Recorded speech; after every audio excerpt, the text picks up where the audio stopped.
All right. If you haven't already been making your way in your Bibles to 1 Kings chapter 5, which is where we left off last week, we saw in chapter 4, and really that continued back to chapter 3, that Solomon had obviously asked for wisdom from God. When God gave him the option for whatever he wanted in a dream, we noted that that was also because of the need to, at least for Solomon's need to rule over his people and to do it effectively, as he put it. And in chapter 4, we sort of see, again, examples of Solomon using that wisdom. I know we have a summation of the people that he put in charge, or at least underneath him. Some of those were advisors that had been very successful for David. That could also be a sign of his wisdom in that. But in particular, at the end of chapter 4, you have the case where people come from all over the known world at that time to meet with Solomon to hear his wisdom. And we talked about that not just being important for Solomon, but it also, in a sense, kind of helps fulfill Israel's role that God had set them out for in the Old Testament. And that was to basically be the beacon of what God expected of the world, right? And that was as Paul had pointed out in the book of Romans, that was the point that the nation of Israel had served in the Old Testament. And at the end of chapter 4, that's where Israel is at. Now, obviously, by chapter 11, that will change. But in chapter 5, we talked about that we have stability at this point for Solomon. And I know we saw that at the end of chapter 4. That naturally will lead, or at least halfway through chapter 4, that naturally leads into chapter 5, because what do we have beginning to take place in chapter 5? Yeah, Solomon's about to, and of course Solomon's going to do this through his, through workers obviously, but the temple of the Lord is about to be built. And it's going to be built in part because this is a time period where things are stable in Israel, where you don't have to devote manpower to fighting in wars. You can devote manpower, as we're going to see, to either bring in the supplies or to help gather, either to help bring in the supplies or to go and gather the materials to help build the temple. And that all is accomplished because this is a time period that is very, very stable for Israel. So we begin in chapter 5 looking at verse 1. It says that Hiram, king of Tyre, sent his servants to Solomon because he had heard that they had anointed him king in place of his father, for Hiram had always loved David. So we know, of course, that this takes place at the beginning of Solomon's reign.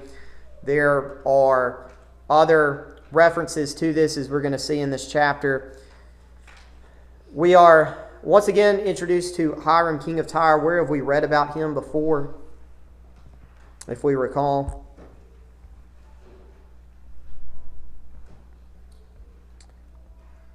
Look for a moment at 2 Samuel chapter 5 and verse 11.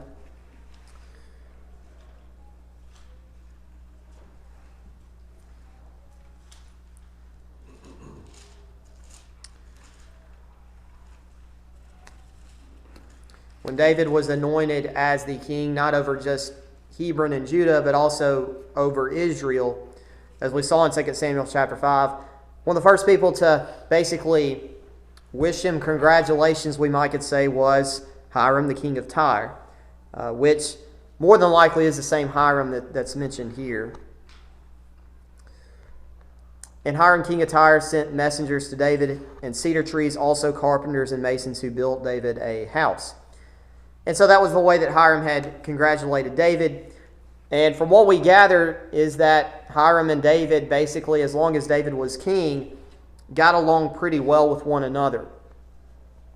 And so now that Hiram had sent, a congratulations to David when he became king, he does the same thing with his son Solomon.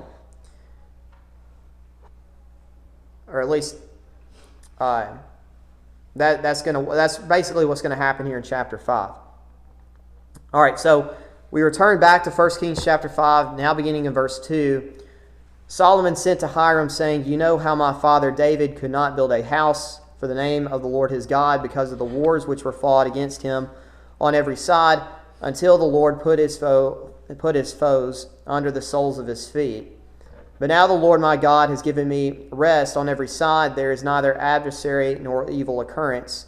And behold, I propose to build a house for the name of the Lord my God, as the Lord spoke to my father David, saying, Your son, whom I will set on your throne, in your place, he shall build the house for my name.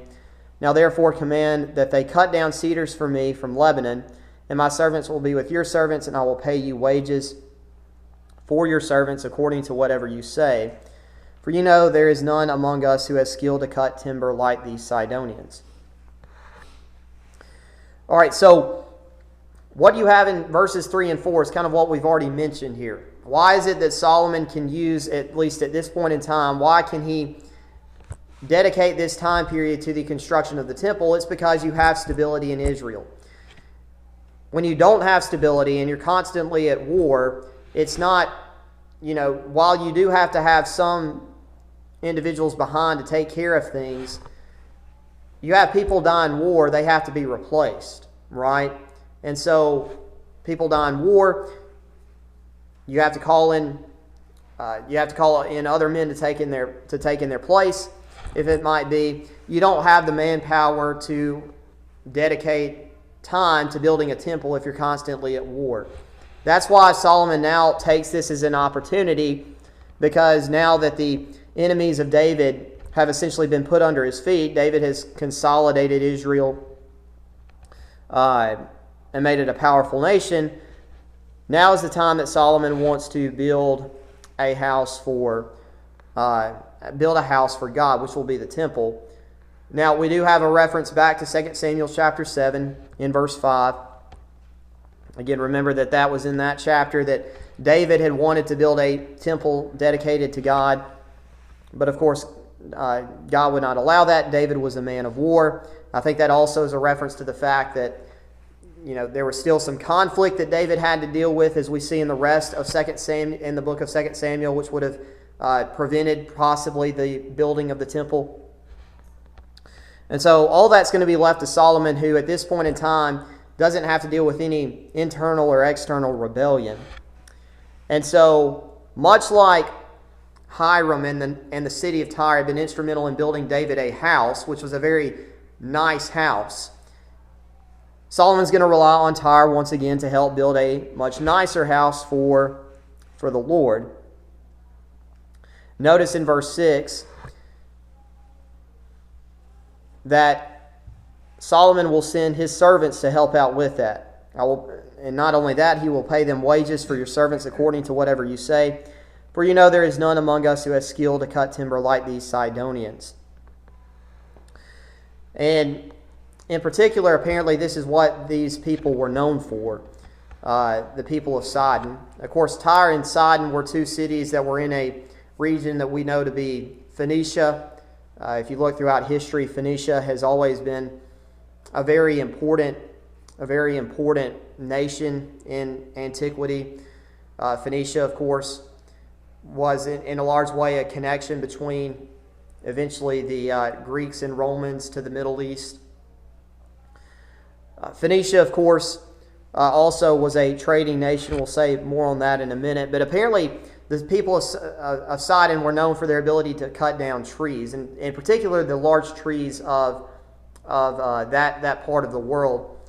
Now, I know we talked about in 1 Samuel, one of the things that we talked about with the Philistines early in Saul's reign as king, is that the Philistines were known for their metalworking. And so sometimes nations perhaps are known for a particular trade. In this case, a city, Sidon, is known for its ability to cut down trees. Which today there are people that know how to do that very well. And you don't want somebody to cut down a tree that doesn't really know what they're doing, right? Because you can get into a lot of trouble. Friday night we were up at Bryant and Abby's. We were watching America's Funniest Home Videos, and a lot of times I won't say a lot of times, but in some of those episodes they actually have a couple of clips of people that are cutting down trees that don't know what they're doing. And in one case, I think a guy cut down a tree and it fell on his house. Another one fell on his car. And obviously that caused a lot of damage. But if you don't know what you're doing, cutting down trees can be very, very dangerous. But the Sidonians probably had a lot of experience in doing that. And that's why Solomon wants to rely on their help. So in verse 7, so it was when Hiram heard the words of Solomon that he rejoiced greatly and said, Blessed be the Lord this day, for he has given David a wise son over his great people. Then Hiram sent to Solomon, saying, I have considered the message which you sent me, and I will do all you desire concerning the cedar and cypress logs. My servants shall bring them down from Lebanon to the sea. I will float them in rafts by sea to the place you indicate to me, and will have them broken apart there. Then you can take them away, and you shall fulfill my desire by giving food for my household. Okay. So obviously Hiram agrees. We can understand that. Things are going to essentially be well between Hiram and Solomon moving forward, at least at this point in time. One thing to keep in mind is that Tyre and Sidon, and really the nation of Phoenicia, if you ever do any reading about them, they were primarily, what we would say the main part of their economy would have been trading. They were known for building ships. They were known for, and really this is why they're important, because they were very much connected to connecting the Middle East through trade across the Mediterranean Sea to what would eventually become the Roman Empire and then Greece. The Phoenicians also were very instrumental in creating the first, what we would call an alphabet, at least for what would eventually become Greek and then Roman and then Greek and then Latin, and then eventually, all the Western European languages, including English. They're really important. They're a trading people. So in verse 9 it says that they will take the cedar and cypress logs, and basically they're going to put them on a raft and then send them down to Israel, which makes sense because these are people that are known for their ability to trade. They used a lot of times the cedars and the cypress logs that they cut down to build ships, and obviously at that time ships were primarily constructed out of wood. So they had plenty of resources. That's why they're trading people. That's why they're also going to send them down. I will float them in rafts by sea to the place you indicate to me.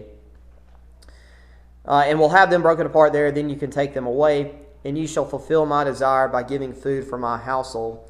So one of the things about Phoenicia, too, is that because it's primarily what we would call a maritime-based economy, where you're trading across the sea, you don't have a lot of resources dedicated to farming per se. So that's why in this exchange that Solomon's going to give with Hiram, that's why a lot of what Hiram wants from Solomon is food for his household. Because if you look at Phoenicia on a map, Phoenicia doesn't have a whole lot of land for farming, right? A lot of it's just based on trading, and what you eat, of course, is from eating off the sea. So things like farms and all that, Israel has more of that, and that's why they trade. And that's why when I teach macroeconomics, one of the first things that we talk about is what's called absolute and comparative advantage when it comes to trade. And one of the basic things is people trade for things that they need that maybe they cannot produce in their own country. So, for instance, that's why the whole Ukraine-Russia conflict's really important in parts of Europe, because before that conflict began, a lot of countries in Europe heavily relied on Russia for oil because they could not produce oil in their own country, at least as much as they need. So they had to trade for it. And that's why people trade, because they need things that they don't have within their own country. Solomon doesn't have the types of trees that would be great for building the temple. The people of Phoenicia, Tyre, and Sidon don't necessarily have the huge farmland that what Israel would be able to provide for them. So that's why they trade. Then verse 10, Hiram gave Solomon cedar and cypress logs according to all his desire. And Solomon gave Hiram 20,000 cores of wheat as food for his household and 20 cores of pressed oil. Thus Solomon gave to Hiram year by year. And that's essentially what happens here. We've got a trade agreement taking place I know we mentioned that one core was about 8 gallons of a particular substance. So 20,000 cores of wheat would have been, 160,000, I think, if I do the math correct. It's a lot of wheat to turn into things like bread and other type of food. So, verse 12, so the Lord gave Solomon wisdom as he had promised him, and there was peace between Hiram and Solomon, and the two of them made a treaty together. Now, that treaty is also important, not just because they need things from each other in this case, but also in order for Phoenicia, if you were to travel from Phoenicia down to Egypt, the only way that you could do that is to go through Israel. So that's also another reason why this is another reason why Hiram and Solomon formed this treaty, is because Hiram recognizes that if you have to go by land, you cannot do that without going through Israel. And so if you got a treaty, in theory, the people of Tyre will be able to travel through Israel if they need to do that. Now, in verse 13, it says that King Solomon raised up a labor force out of all Israel, and the labor force was 30,000 men. And he sent them to Lebanon, 10,000 a month in shifts. They were 1 month in Lebanon and 2 months at home. Adoniram was in charge of the labor force. Solomon had 70,000 who carried burdens and 8,000 who carried quarried stone in the mountains, besides 3,300 from the chief of Solomon's deputies who supervised the people who labored in the work. So what you have there is a summation of the people that are involved. Again, a lot of this is what we would call conscripted labor force, right? Solomon has to tell the men that this is what they're going to do and why they're going to do it. Obviously, that will pose problems later on when you get to chapter 11. Solomon obviously has his own issues, but also part of the argument against Rehoboam is that the people that are a part of this, that are assigned in this labor force, feel like they're not being treated very fairly, in particular when it comes to taxation. So obviously you need a huge labor force to pull off this type of project, but it's eventually going to backfire on Solomon later on because of how the workers involved will feel mistreated. So it takes a lot of manpower. In chapter 6, you talk more about the specifics of the building of the temple, but you see that a lot of resources are necessary for that. Again, verse 17, the king commanded them to quarry large stones, costly stones, and hewn stones to lay the foundation of the temple. So Solomon's builders, Hiram builders, and the Gebalites quarried them, and they prepared timber and stones to build the temple. And so that agreement comes between Solomon and Tyre, and that means that they basically, again, form a treaty with one another, and that's very critical to helping Solomon be able to construct the temple. Now, I want to take the rest of our time to think about the application of this. Now, obviously, God does not command us to build a temple today like Solomon does, but when you think about in the New Testament, when you think about the New Testament, the temple, the analogy of the temple is often used as a metaphor to represent what in the New Testament? Yeah, the church. When you think about, there are various passages that we see in the New Testament that take the concept of the temple and apply that to the church. And I want to look at a few of those passages with the remainder of our time this morning. Look for a moment at Ephesians chapter 2, verses 21 and 22.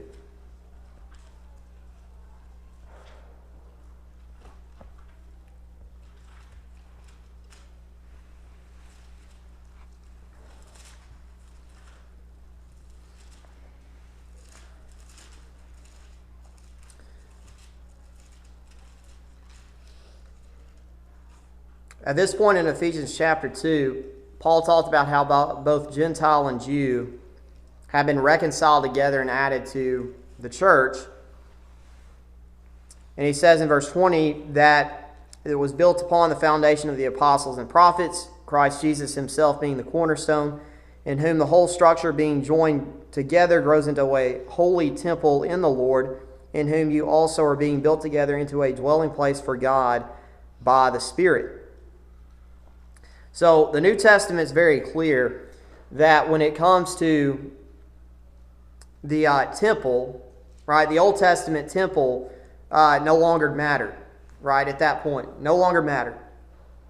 That's why when Jesus talked about the destruction of the temple in Matthew chapter 24, the apostles were, amazed by the temple, talking about how great it was, but Jesus reminded them that temple is not going to be there for much longer. And about 40 years after Jesus made that statement, the temple was completely destroyed.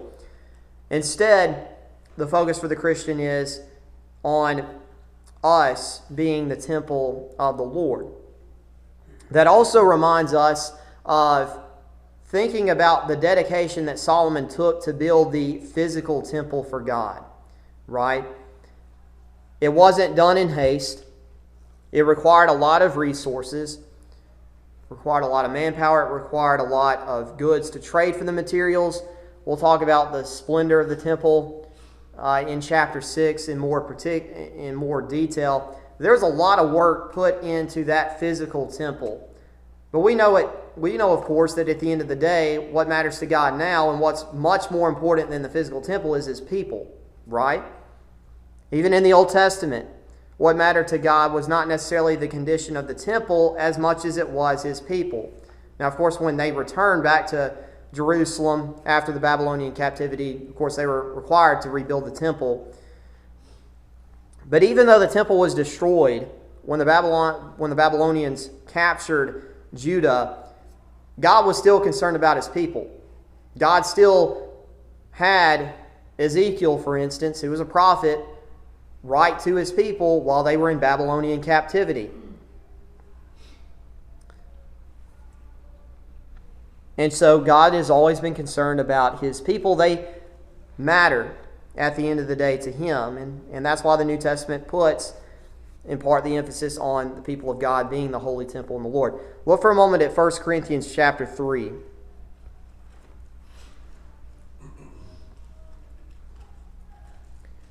Verses 10 through 17.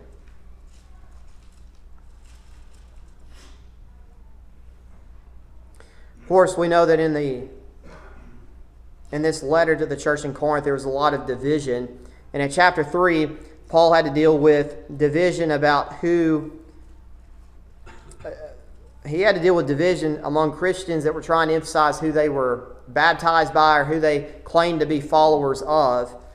And 1 Corinthians chapter 3, Paul's very clear that who you were baptized or who you followed did not, or who taught you the gospel didn't matter.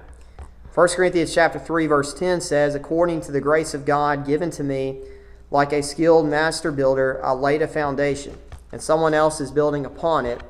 Let each one take care how he builds upon it. For no one can lay a foundation other than that which is laid, which is Jesus Christ. Now if anyone builds on the foundation with gold, silver, precious stones, wood, hay, straw, each one's work will become manifest, for the day will disclose it, because it will be revealed by fire, and the fire will test what sort of work each one has done. If the work that anyone has built on the foundation survives, he will receive a reward. If anyone's work is burned up, he will suffer loss, though he himself will be saved, but only as through fire. Of course, I think about that. I do think about the connection between the Old Testament temple and the church. You think about the Old Testament temple, we know that it was destroyed. It was destroyed by the Babylonians. When it was rebuilt, it was eventually destroyed by the Roman Empire. I think about those two facts. I think about what Paul is saying here, that temple eventually came to an end. Right? We know, if we think about it in today's perspective, this church building at some point will come to an end. Whether that's it gets torn down, it gets destroyed somehow. We know that the building itself will come to an end. That's the way that all things are. All things go that way. However, when you think about the importance of the people of God, we know, of course, that, again, why is it that the spiritual temple matters more? It's because the people of God don't face that destruction, right? We know, of course, we eventually die, but that doesn't mean that that's the end for us. As Paul says in 1 Corinthians chapter 3, verse 16, do you not know that you are God's temple and that God's Spirit dwells in you? If anyone destroy God's temple, God will destroy him, for God's temple is holy, and you are that temple. That, of course, being a reference to physical death. But we know, of course, if you think about in the book of Revelation, the temple metaphor is also used, but at least at that point, when you think about the concept of heaven, that's the end for Christians. We don't face destruction, right? We face eternal life. And so that's another reason why, when you think about the concept of the temple in the New Testament, why the people of God and that concept of the temple matters a whole lot more than the earthly temple that Solomon built in his time. That also reminds us, too, that if it is more important, we need to take into consideration how we handle the preparation of the temple, how we prepare ourselves for eternity, how we live on this earth. And that's where we'll look at this final passage, and that's 2 Corinthians chapter 6.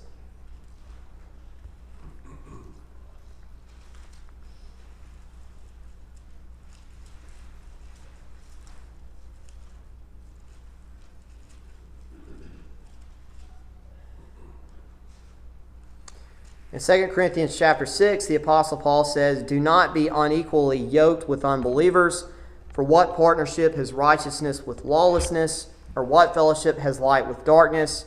What accord has Christ with Belial, or what portion does a believer share with an unbeliever? What agreement has the temple of God with idols? For we are the temple of the living God. As God said, I will make my dwelling among them and walk among them, and I will be their God, and they shall be my people. Therefore go out from their midst and be separate from them, says the Lord, and touch no unclean thing. Then I will welcome you, and I will be a father to you, and you shall be sons and daughters to me, says the Lord Almighty.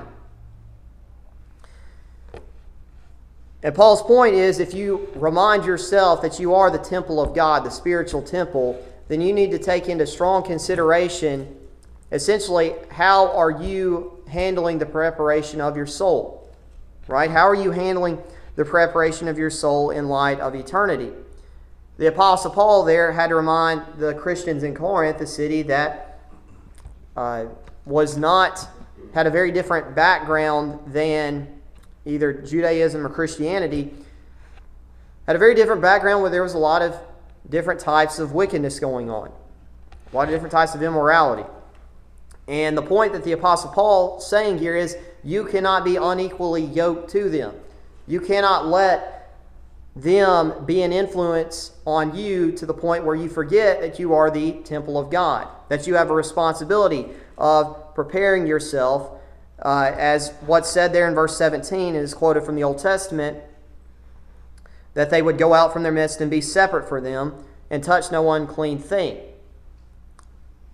We would say in terms of the New Testament, at least another passage puts it in the New Testament, they were expected to keep themselves spotless from the world. They could not be unequally yoked together with them. Now, of course, it says unequally yoked, right? We cannot escape the world. That's not the point of what Christianity is. I know some throughout history have tried to do that, where they've segmented themselves and kept themselves in a separate society from the world and had no interaction with the outside world. That's not what God intended. But what God intended is that we are not unequally yoked together with Him. Because if we forget we are the temple of the living God, then we start to, obviously we fall away. We become spiritually unclean. And more importantly, that puts us in a case where, spiritually speaking, we will have a similar fate, similar to what the physical temple on earth did. The physical temple on earth was destroyed, in part, at least in the Old Testament, because of the Israelites' wickedness. We think about ourselves, even if we are Christians and we start to fall away from God, we might be the spiritual temple of God, but we will be destroyed if we don't resolve that spiritual wickedness. And that's what the Apostle Paul was trying to get across to the church in Corinth, to think about themselves as the spiritual temple of God and to keep themselves separated from the world in order to persevere and to be found faithful to God. Now, with that being said, are there any thoughts or comments on what we've talked about up to this point? Building the temple and building a church, everybody doesn't do the same thing, but everybody's work is important. Right. The Sidonians, they had, as the Bible says, the ability to cut down trees. That implies everybody did not have that ability. Right. And they did their part. It's like when it came time to make the garments for Aaron, the high priest, the Bible says that God, gave certain men the ability to know how to sew and to bring garments together, to work in grass and so forth. And I may not have that ability. I may not be able to cutting down trees or leading singing or doing whatever, but I have a part to play, and every part is important, just as in the temple, so in the church. And the Apostle Paul, you remember in 1 Corinthians, I know we looked at 1 Corinthians chapter 3, he kind of also expanded on that idea in 1 Corinthians chapter 12, reminding the people that the church functions like what other organism? Functions like the body, right? 1 Corinthians chapter 12. If you look at verse 15, if the foot should say, because I am not a hand, I do not belong to the body, that would not make it any less a part of the body. Right? If the ear should say, because I am not an eye, I do not belong to the body, that would not make it any less a part of the body. If the whole body were an eye, where would be the sense of hearing? If the whole body were an ear, where would be the sense of smell? But as it is, God arranged the members in the body, each one of them as he chose. If all were a single member, where would the body be? As it is, there are many parts, yet one body. And that's the point that the Apostle Paul brought out. When you think about the building up of the church and the work of the church, not everybody can carry out the same responsibility. And that's a good thing. It's what the Apostle Paul is saying there. It's a good thing that not everybody can carry out the same responsibility, that not everybody has the same ability. If every body part had the same ability, you would lose a lot of what makes the body the body. And so the Apostle Paul also made it clear, like what Brother Wayne was pointing out here, another good point of application, everybody had a part to play in the building of the temple. Whether that was cutting down the trees, whether that's doing all the hard labor and carrying and putting the logs on the rafts, whether that was cutting the precious stones out of the quarries where they were at, everyone had a part to play, and that's why the temple will be constructed. And so in the New Testament, we all have a part to play in the church, and that's how the church can function, because everybody does based on what their ability or is able, carries out what their abilities or give them or allow them to do. Any other final comments before we close this morning? If not, we will pick up in chapter 6 next week, where we talk about the actual construction of the temple, and we will pick up there. But again, thank you for your time and thank you for your attention this morning.